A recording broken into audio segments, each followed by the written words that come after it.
And three, two, one. We are recording this podcast. Welcome to the infamous. I don't know. I have yet Haskell to have a decent intro for this podcast. So, so you are with me, Ronel, and we are with a very special guest right now. We are with the one and only Haskell Jackson. How are you feeling right now, Haskell?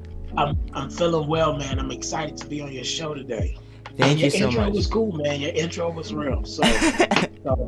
Thank you so much. So, a little bit of backtrack as to how Haskell and I met. Same with because Stevie was also on the show, and we interviewed him yesterday, and now we are interviewing the mastermind.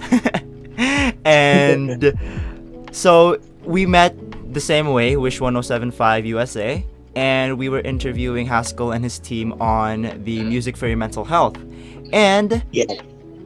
I know that Haskell is he's a jack of all trades, man. You got a lot going on. So Haskell, I'm gonna have you give us a quick elevator pitch as to who is Haskell Jackson and what does he do. Haskell Jackson well, I'm grown now, but a kid, an inner city kid, grew up in South Central Los Angeles, played sports pretty much my whole life until I got to college. And that's when I started jumping into music. I went to Northridge, CSUN, and I just started singing with some roommates. And me singing with roommates turned into something career-based. Literally, they told me that I should continue to sing and I should make it a serious move. I did that. To the point where we formed a group called Straight Vocals, where we were singing with no music.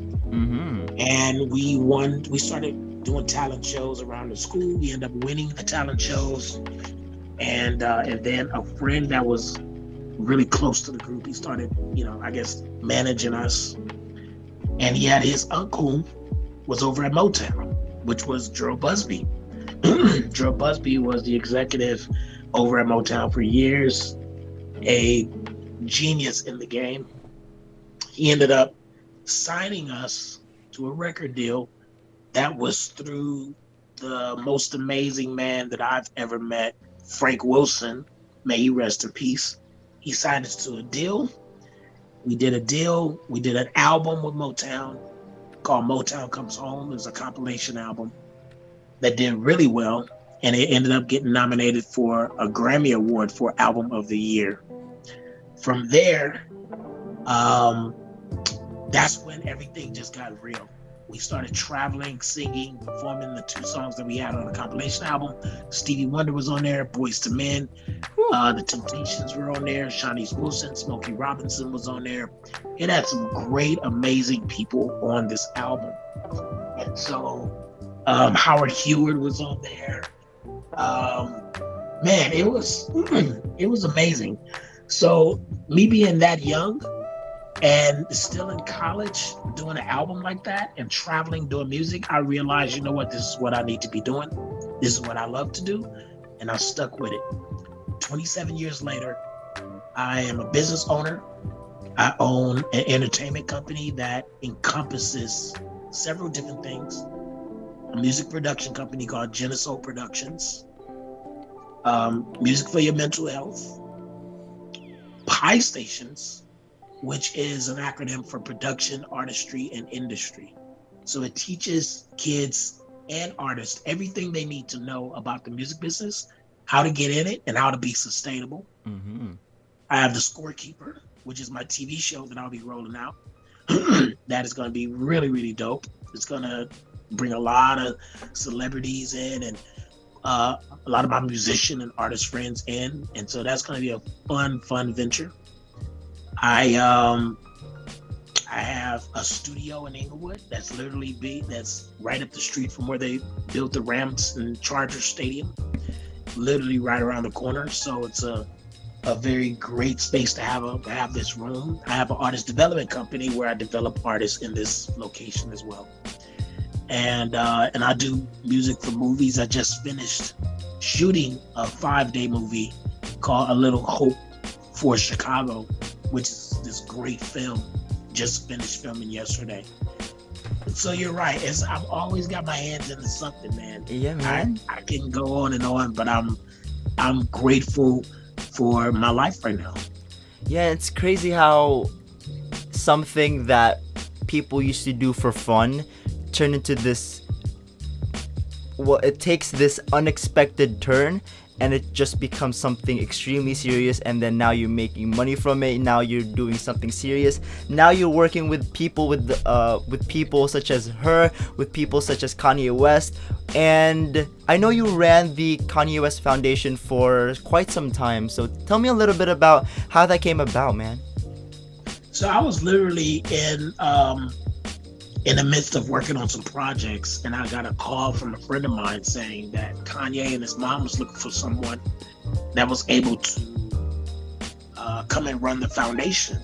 And they told me what the foundation was about, what they wanted to do, and they wanted to give kids access to recording opportunities within their classrooms. And they just have to have those incentives as far as keeping their grades up, keeping their attendance up, and just being, I guess, excited about education again. And so, long story short, I took them up on it. They hired me. They brought me in. I built out the curriculum. I built out the lesson plans. And everything that I know about music and everything I know about the technical side of music, from mixing and producing and being a musician and being a rapper or a singer, how to record, all of those things, I put it all in the curriculum. And from my knowledge base, I was able to build this thing out for 6-7 years and help them do this. And it was fantastic because we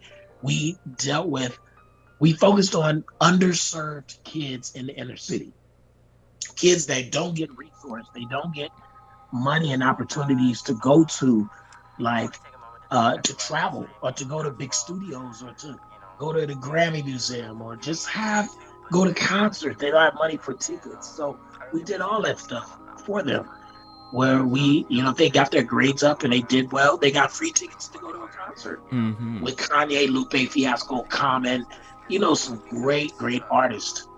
And that was just a highlight of my life because Donda West, a lot of people don't know it, but she was a professor at Chicago University.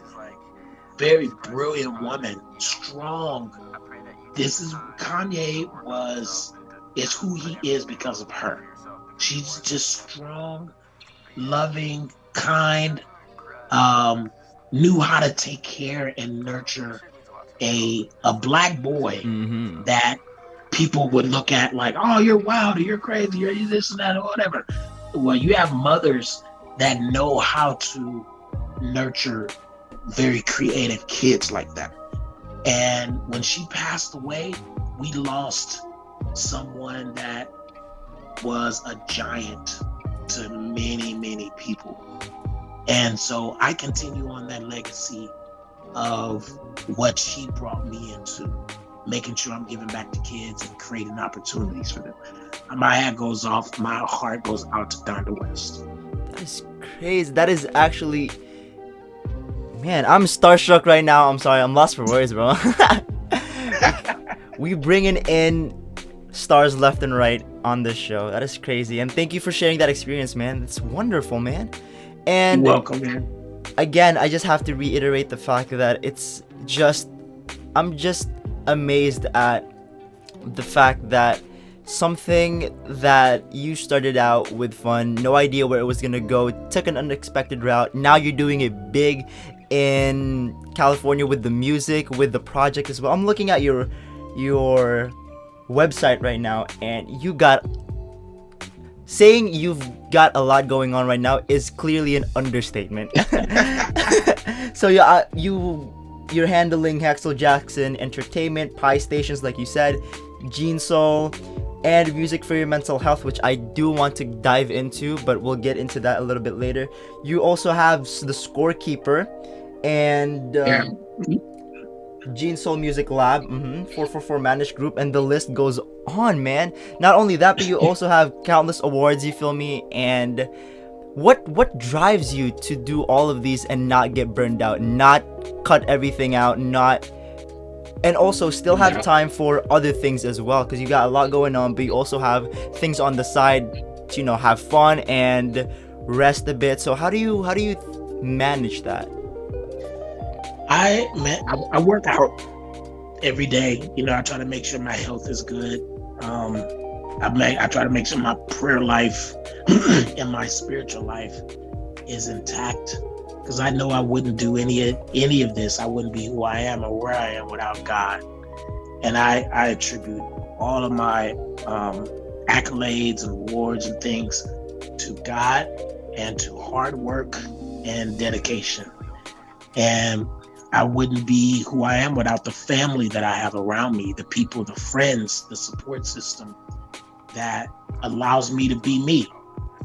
They let me be who I am, and they let me create, and they're able to tell me if I'm not getting enough rest, or if I'm not eating right, or if I'm not, if I need to just take a vacation or whatever. My wife, we're celebrating 23 years this month of marriage, and I am freaking excited because marriage does work. It takes work, but it works. And so I attribute to my wife, Cynthia Jackson. I attribute it to my daughter, Genesis. She's doing really well in school. She's a first year at UCLA. She's a Regent Scholar. There's some amazing things that God has put in front of us, and we just try to be committed to it so that we can leave legacy behind. Because you gotta understand, man, when you grow up in a community where there are not a lot of opportunities and not a lot of resources, you gotta create your own. And if you're able to do that and make it out and get to a place where you respect it anywhere, then for us, we always have to think about going back and giving back. We can't just do a career because we want to do it.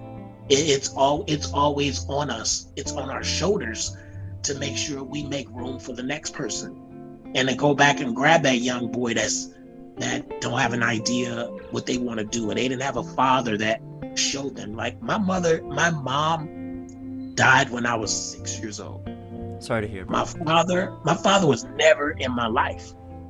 And so my grandmother raised me, and with uncles and aunts that were older than me, I saw things I shouldn't have seen. And, I made decisions at a very early age not to drink or do drugs. I've never drank in my life. I've never done drugs. And not to even say that those things are bad. I was introduced to them in a very bad way. And I didn't want to become the effect of what drugs and alcohol did to people, because people drink and they have a great time drinking, and they smoke and do whatever they want, and they have a great time. But for me, it wasn't introduced to me like that. So I was always afraid of it, and I never did it. And I'm grateful because I never needed that vice in my life to have fun or to just be grounded. So my role is very, very important in my community. I know I have kids looking at me and looking up to me. And it's my responsibility as a leader to do all that I can to position myself for greatness so that I can have something to give back. And that's why every day I wake up, I have to make sure that I'm trying my best to do my best. And that's all I can do. And, in doing that, you make mistakes. Nobody's perfect, but I want to make sure that every day I wake up, I'm doing my best. That is what was resonating with me when you were speaking, was when you said you always have to be grateful. You always have to be thankful for what you have and use what you have to help out the ones who are in need. And what was resonating with me was I was watching Steve Harvey a couple weeks back, and one of the things he said was, if you continue to be grateful, God will give you things to be grateful for. So, and you can really see that with your work as well. You're grateful, you're thankful, you're using your gifts not only to pursue your own passions but to also help other people, and you can really see how much fruit it bore. And man, I gotta salute you for that, bro. That's really Thank you. profound. That's Thank really you, man. I profound. appreciate you, man. Thank you. And what is it besides, do you think there's a different aspect besides the fact that music is your passion that holds you and pushes you to continue to work and help out those who are in need? I think passion has a lot to do with sustainability.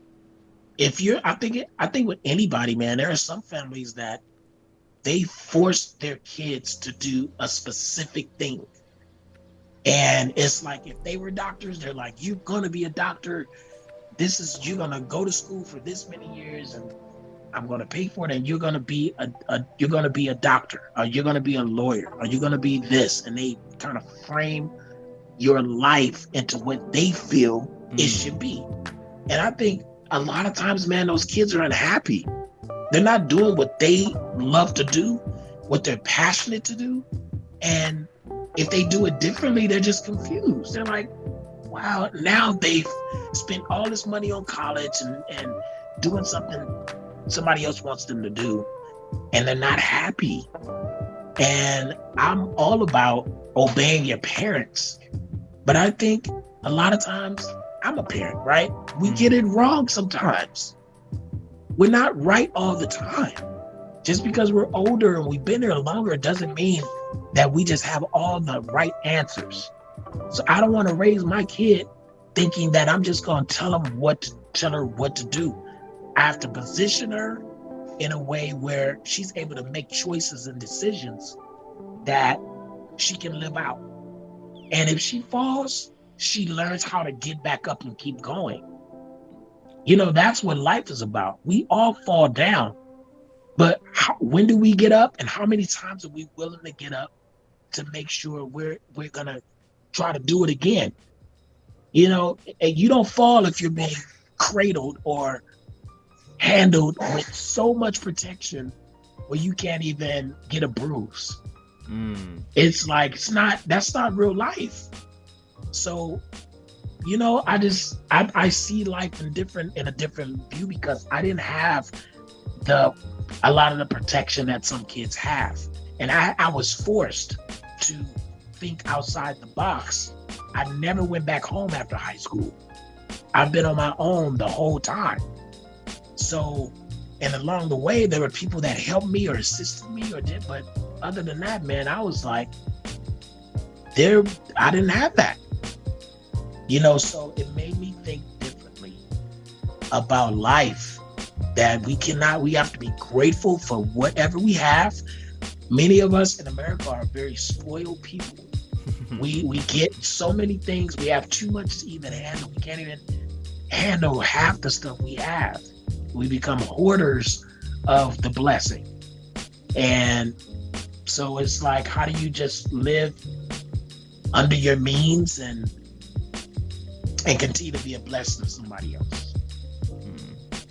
That is, I like the fact that you said that not everyone is right, not everyone gets it right, and it's up to us ultimately to find our passion, to ultimately pursue that so that it makes us happy. But I do have a question for you, Haskel. Is there such thing as a misconception when it comes to pursuing your passion? Because maybe someone's passion is to knit sweaters, and maybe that's not necessarily a marketplace where you will thrive in. So talk to me a little bit about misconceptions when it comes to passions, because I know you've been in the game for quite some time now, and I know you've seen a lot of people who have their ups and downs. So, yeah, talk to me a little bit about misconceptions when it comes to passions. So I would say I always use the analogy, the pendulum. There's a pendulum, right? You have the pendulum. The pendulum is created to be even when it's hanging. So you have two trays hanging, and they're even when nothing is on them, right? Mm-hmm. So when you begin to let's look at necessity and work and like 9 to 5 or a job on the left side. Mm. And then let's look at your passions, creativity, and arts, and things that you really want to do. You may not have the money for it, but you just have an idea, you have a vision. Let's put that on the right side. So oftentimes you have several different types of people. You have the person that would strictly go 9 to 5, and they'll go that route because they're safe there, and they work there and they're very good at what they do, but it's not their passion. They just understand these bills are not going to get paid if I don't work. So they do that fully, but then they're angry. They're not happy with their life, and they haven't created space to do some of the passions that they've always wanted to do. So then they become grudgingly people that are jaded because they look at other people living their passion and they feel like you're late, like, you need to work for what you're doing because they're angry. Mm-hmm. Then let's talk about the other person. Other person is creative, they got a vision, they got all of these dreams, they can write well, they can sing well, they can do, those type of things well, but it's not paying the bills. So they dive all the way in over there and they're asking family members for money. They're typically broke or they don't have the credit. Their credit is jacked up. It's like because they're just willing to do whatever it takes for the dream. Mm-hmm. Who's to say either is wrong? It's that person's belief that what I'm doing is what I need to be doing. Now, I say this because I've been on the creative side where I've lived the creative side, and I felt like 9 to 5 wasn't for me. So until I married a woman that was 9 to 5, she knew how to do that world. I didn't know how to do that. I've always been an entrepreneur. I had to respect the fact that she had the ability to go in and get a 9 to 5 job and work and pay bills and those things while I'm over here trying to do my thing. We had to be at a happy place. Mm-hmm. Now, when I found out how to make my business work, that became my 9 to 5. Music, the industry, how to sell songs, how to sell my crap, my services. The more that I knew on the creative side that I could put a price tag on, I became very good at that. And then I learned the business of that. And so I was able to make money while still doing my passion. Did I go through a whole lot trying to find out? Absolutely. Do I respect the person that works the 9 to 5? Absolutely. I understand it now. So now you're in the middle, right? So say if the pendulum is more on the work side, it's all the way at the bottom. It's way down. You got to pay these bills. You're doing what you need to do, but you still got that passion.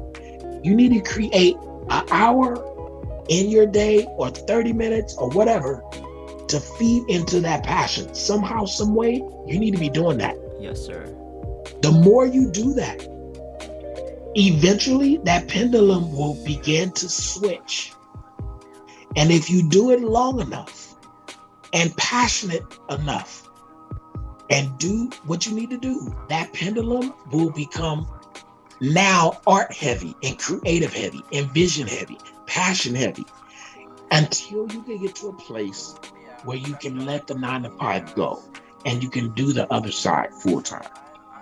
It's nothing wrong with working a part-time or a full-time job until you can figure the other thing out, because that's what's going to finance that creative side.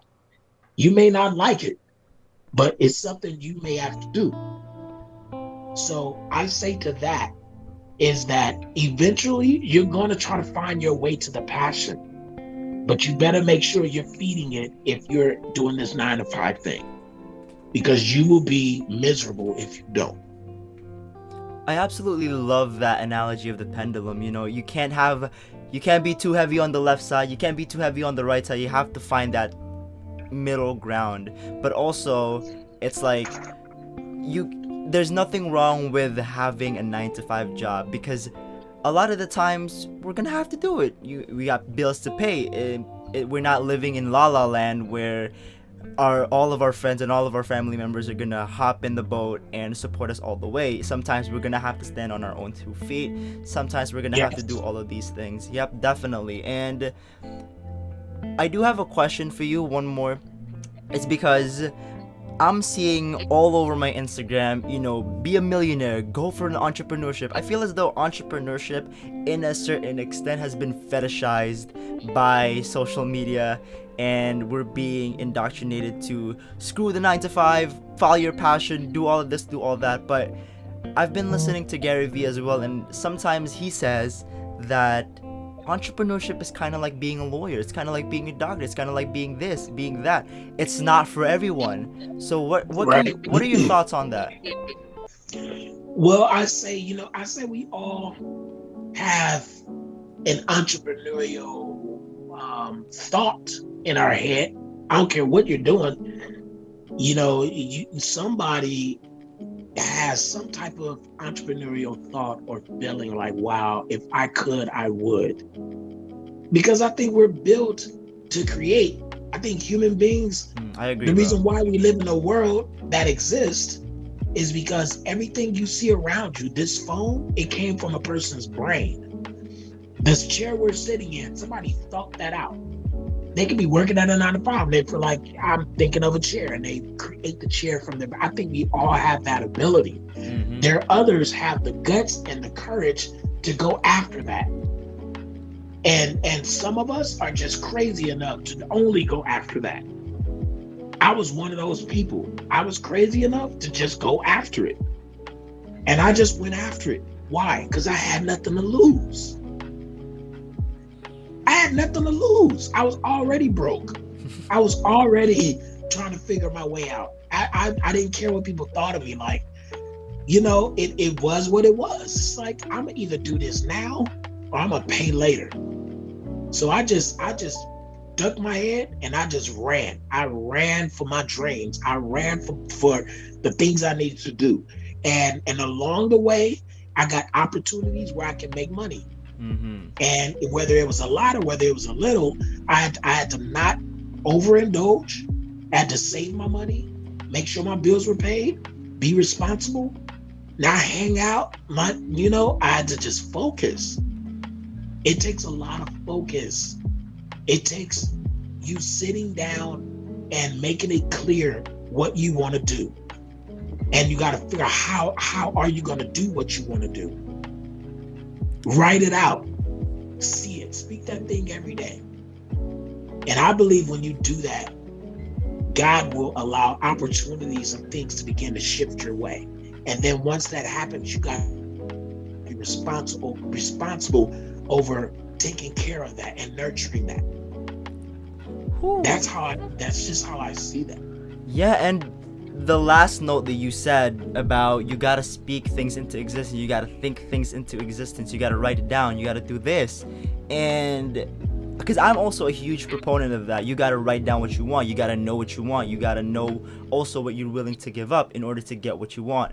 So how, because I know you're also a very spiritual person, Haskell, and it's obvious that you're really deeply rooted in your spirituality, in your essence of character, and it's been really paying off. And what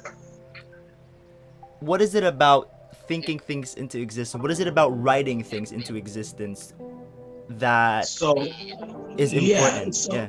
so with that, there's a scripture that says, write the vision and make it plain. Yeah. Habakkuk 2 So and I 2. think it Yes, says, sir. yeah, write the vision, make it plain. And there's, if you can look it up, I'm not sure, if I'm not in front of my computer, but if you look that up, write the vision and make it plain, it's going to explain to you what that is. But for me, what that is, there's a foolish way to look at this, and there's a wise way to look at this. There are people that they'll go to a open house, right? They'll walk in that open house and they'll have a dream for the day. Like, let's go dream living. And they'll go and, I want this car and I want this house and I want this type of woman and I whatever, or man. And they'll have this up on their mirror and they will dream on this every day. Now, does it mean they need to go out and get that today? Some people do. Some people feel like, I'm going to get this. This open house is here. I'm claiming this right now, and I'm going to put a down payment. I'm going to do, and it's probably the worst decision you can make. That is being too spiritual where you're no earthly good. Ooh, I like that. Foolish, where you're foolish and you're thinking to feel like you can even handle what's about to come. So we gotta be built up to that place to receive the blessing so that it don't slip through our hands when we get it. It doesn't mean we can't have it. It just means we can't have it right now. You're not prepared for it. So start small and don't despise small beginnings. Start small, work your way up. Be grateful for the little. And then begin to add to your thing. But don't just jump out and get something that you can't handle, because trust me, having a house, owning a house comes with things that you probably didn't even think about what's going to happen to that house. It's a different set of problems coming your way. Yes, that you never had before. And so what was resonating with my mind when you were speaking was excuse me, I gotta up my mic level real quick. Alright. So it was the fact that you said you're being way too spiritual when you're no earthly good. And yes. What I was thinking was that you gotta be ready where you are right now. It was kind of like, you know, I've been, when it comes to spirituality, a lot of the things that I've really been putting into mind was, of course, my religion, which is Christianity, and the old path of my church, and also watching Steve Harvey's video. And one of the things he said is like, how do you expect to eat more? How do you expect to get more on your plate when God sees that you can't even handle what's on it right now? Yes. And and a lot of the times, like when you said, it's like you're going into an open house and automatically buying it and jumping into cold water when you can't even handle where you are right now. It's like that's also a form, I feel as though, lying to yourself in a way. And so I really love that message, Haskell. Really love that. That one's powerful. And what is it about spirituality in your case that helped you escalate your career and your musical endeavors to unimaginable heights?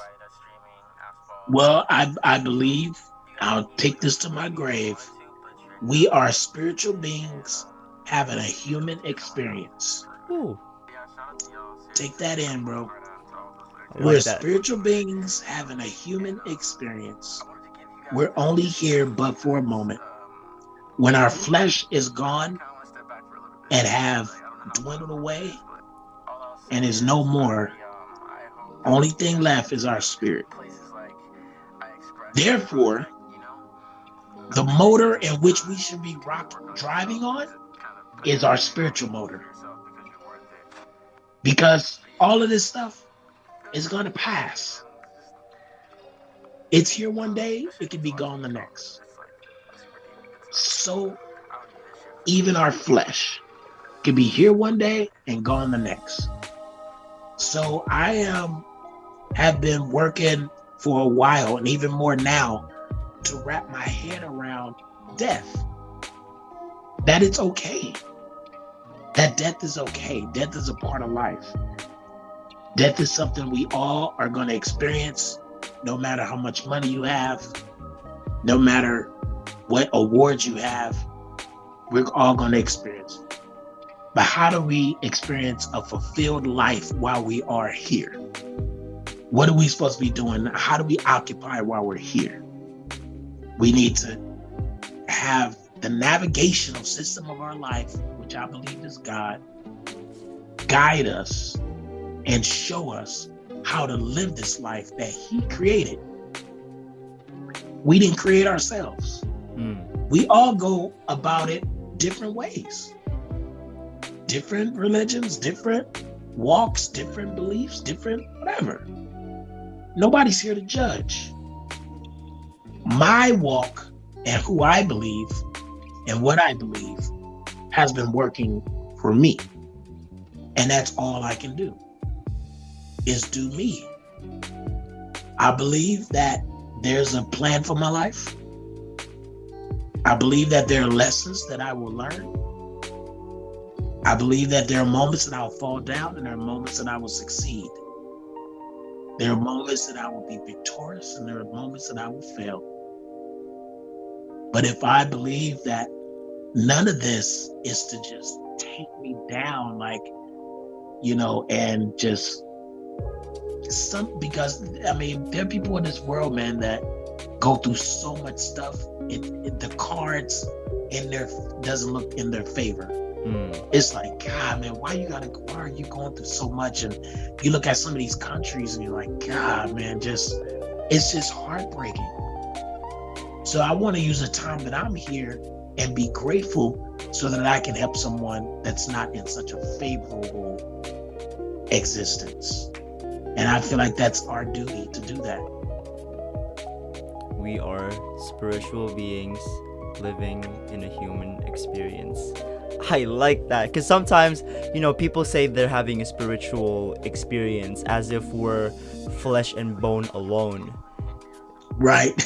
And as if Exactly. as if our spirits are but separate from us. And it's like, no, you're a huge proponent of no. We're spiritual Yes. personas. And every time you Yes. say we're having quote unquote a spiritual experience, that's us. That's us coming out. That's us exposing ourselves. That's us expressing our true nature. And Yep. that's really powerful, man. And so I do want to get into music for your mental health, because we were talking to Stevie yesterday, my co-host and I, who is unfortunately not here.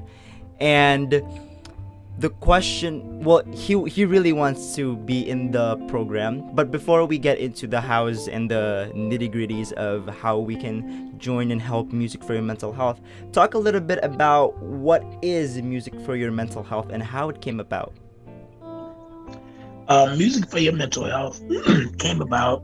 Jay, he is the creative director. But he handles more so the musical component of it. He came to my studio. I had a studio in Hollywood, and we just working average day, and we just started talking about how powerful music was and how music has been therapy for him and I. And I gave him some instances how music saved me in times where I didn't know what was going on, and the fact that I had a studio and was able to do music, it just really blessed my life. It kept me sane. And he started giving his experience, and I said, man, we should do something where we put a program together that's a music therapy program. And we talked about this maybe 6 years ago. This was 6 years ago. And we just launched it this year. So we've been talking about this thing for about maybe 4 years. If not longer actually, because I have my studio in Hollywood and I've been here 5-6 years now in Inglewood. So we started talking about it that long ago, man, how important it is to put music in places where kids have access to it, and it helps them grieve. It helps them get their thoughts out and get their how to learn how to produce and what it does to you when you do a track and you finish it and you listen. It makes you feel so powerful and so amazing. When you write a song and you sing it and you listen to it back, you're like, oh my God, this is my voice. It makes you feel so amazing.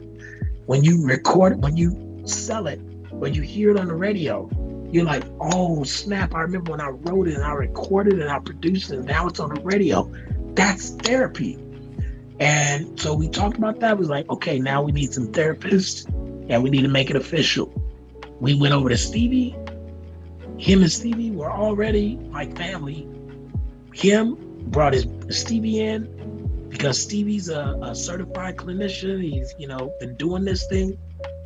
Brought him in, and then he brought his brother in, and then we brought the other Sean in. He's a certified. And then we brought Alicia in, the creative. And they created this team where we all do different things. And we stay in our lane. And it's been amazing, man. We literally just launched, and the vision for this is to go worldwide, but we're definitely going to handle inner city first and handle where we come from first. So it's going to create some opportunities, man. We're going to be able to bring people like yourself and other musicians and artists and people to speak. I would love to have an opportunity with Wish to create a consistent talk around the subject of therapy, because it's such a phobia. It's such a stigma. Yeah. In many communities, they feel like when you hear counseling and you hear therapy, it's like bad. And so we want to start having a healthy conversation around the importance of mentorship, counseling, therapy, and where music fits in all of this. Yeah, and I wanted to just add on to what you said about the fact that counseling and therapy, it's kind of like, it's a taboo topic to talk about. It's kind of like when you're needing help, it's kind of like you're seen as weak, or you seem as if you're in a really dark place that you can't get out of. And what reminded me of that was what Stevie said on Wish. His quote was, "You don't gotta be therapeutic. You don't gotta be a therapist to be therapeutic."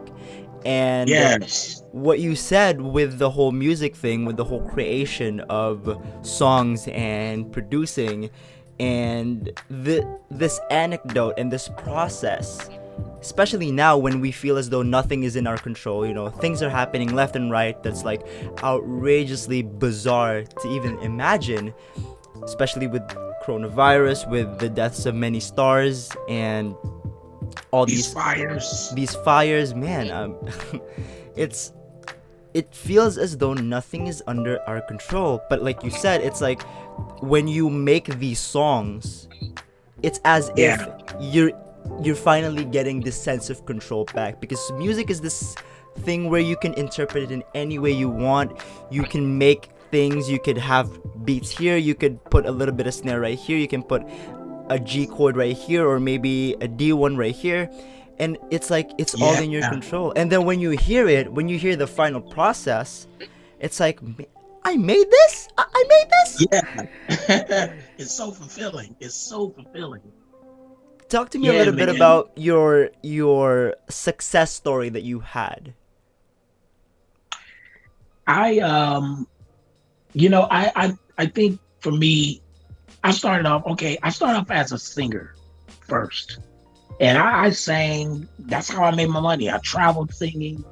And then I went through a period where I started feeling my voice started to change. And I was like, man, it was hard for me to practice. I was leading worship at church, and it was hard for me to get certain notes out, and I felt like something was squeezing my vocal cords. And I was like, oh man, I don't know what I thought they were nodules. And so I went to the doctor. They checked me out. They saw no lumps, nothing damaged. They saw a little overuse, but they said it was typically normal for singers.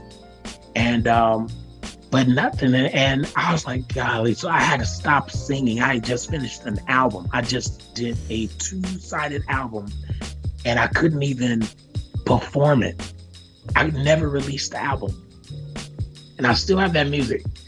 And I was like, God, I got to make a big decision now because now my career is at stake. So I started doing more production, like learning how to produce and writing and engineering, and got serious about playing the piano. And so I focused all that energy into becoming a completely different person. The more I did that, the more I didn't feel as bad about what I lost, because I lost something, but then I gained something else. That could have sent me in a whirlwind of depression, knowing that I lost my voice and I couldn't sing when I loved it so much. I had to get up, tie my bootstraps, and get on to something else, man. And that's what I did. And I just started focusing on music and producing and making tracks and sampling and playing piano. And I got so involved in that to where it became a life of its own, man. And so now it's a testimony that even if you lose something, you can gain something else. You play with the cards you're dealt with, man. You play with the cards you're dealt with. Yeah. And it's up to you to leave the table or strive to win. I love that. Yeah. And going back to music for your mental health real quick, because I know my friend, my co-host, really when he heard Stevie talk about music for your mental health and how you've helped a lot of people already, he wanted to join. He wanted to be a part of the group. So how can we help, and how can we be a part of music for your mental health?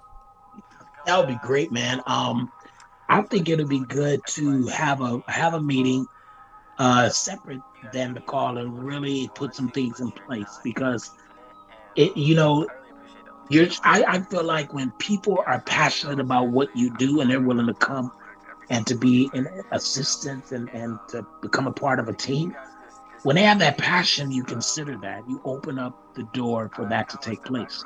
And I think that'll be beautiful, man, because you guys reach people that probably don't watch us or see us. So it expands who our reach is just by you guys coming in and considering how can we be a part, how can we help, how can we do this. Well, I tell you right now, the door is open. We need to sit down and meet and figure out ways we can do this. And it's as simple as that. You got the doors open to you. Like that. Definitely. We'll definitely be in contact with you, me and Farrel, my co-host. And yeah, we just want this to be as big as it could possibly get, to have you guys reach as many people as you can possibly reach and help as many people as you could possibly help. And it's really a visionary type of organization, because Farrell and I were talking and we were like, man, that's really unique, music and therapy at the same time. And it's kind of novel in a way, because your therapy consists of ways such as, here, you make your music, here, be hands-on. It's not just, of course there's an aspect of talking and venting out your problems, but at the same time you get to do something with your hands. You get to create something. Absolutely. I think a good start would even be to continually do these shows with you guys and talk about different subjects, and literally plan out shows that will touch on different things specifically, and give some solutions and some insight on this dark world of counseling and therapy, and try to put a different face to it. I'm so willing to put a different face and a different spin on therapy. When people hear therapy, I want them to see what we're doing and say, wow, therapy isn't so bad. Yeah, because a lot of the times therapy is seen as this person to person. The one's lying down, the other one's asking a lot of questions. Right. On the leather couch. Yeah, the one has a pencil and a notebook, assessing everything about you, what's wrong with you, and here's what's wrong with you, here's how you can fix it. And yeah, but Absolutely. the novelty of how you guys are doing things, the uniqueness, and man, hope these endeavors definitely become as big as it could possibly get. But I do have Thank you. one last question for you, Haskell, before we wrap this up, because I know you as a busy man, and I'm not gonna hold you hostage here anymore. But my final question is, what advice would you give me? Because not only do I have this, but I'm also a really small, well, I mean, I'm a new DJ in Wish. It's like you know what it can be, but it's not there yet, Yeah. and you're becoming extremely impatient because it's so small, but you know what it could be. You know the things where the heights where your creations could reach. Yeah, definitely. So what advice would you give me in starting out this creative endeavor? I would say find 2 or 3 radio hosts that have shows and watch them and study them and take some notes from them and see how they grew their audience.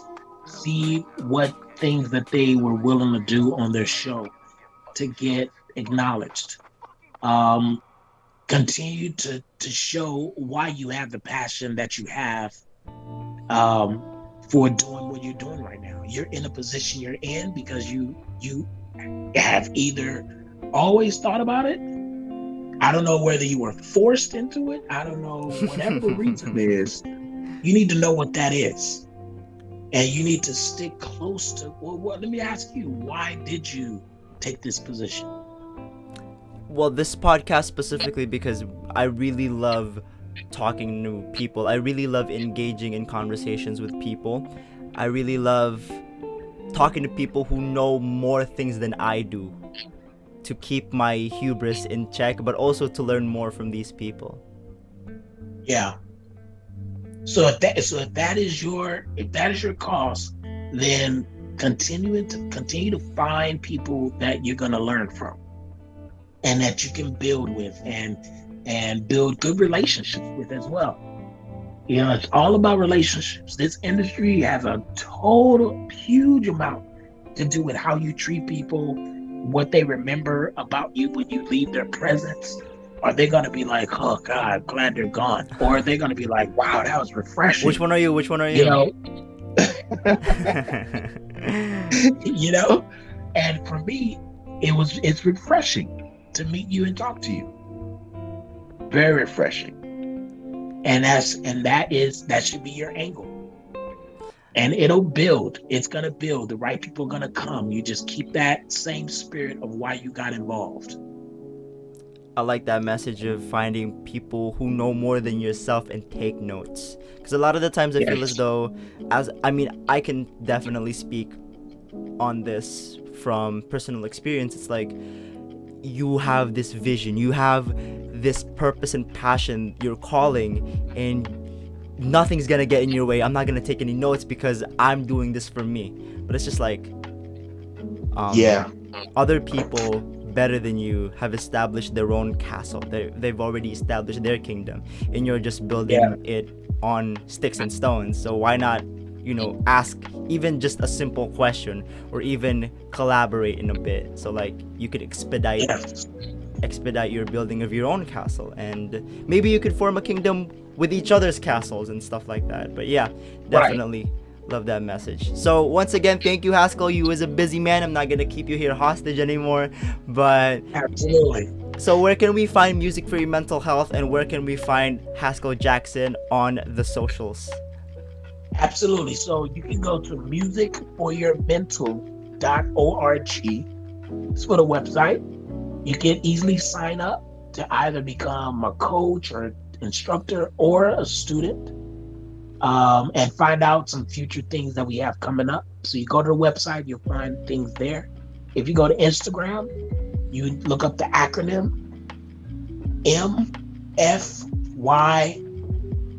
MFYMH, Music for Your Mental, spells that out. And you'll find us on Instagram, Facebook, Twitter. Everything's right there. That's how you get in touch with us. Sweet, man. We'll definitely link those socials down in the description below. And Haskell, once again, thank you so much. Man, I am in the presence of a star. It's crazy, Oh, man. You're awesome, bro. You're awesome, man. I want to give a shout out to your podcast. Thank you for asking some very thought out questions. I appreciate it, and I can tell that they came from a very real place, and that means a whole lot. So you did an amazing job today, brother. Thank you. And thank you as well. And to our listeners, we'll see you in the next episode. Thank you guys so much for listening. And once again, last but not least, thank you again, Haskell. And we'll see you in the next one. See you guys. See you later, brother. All right.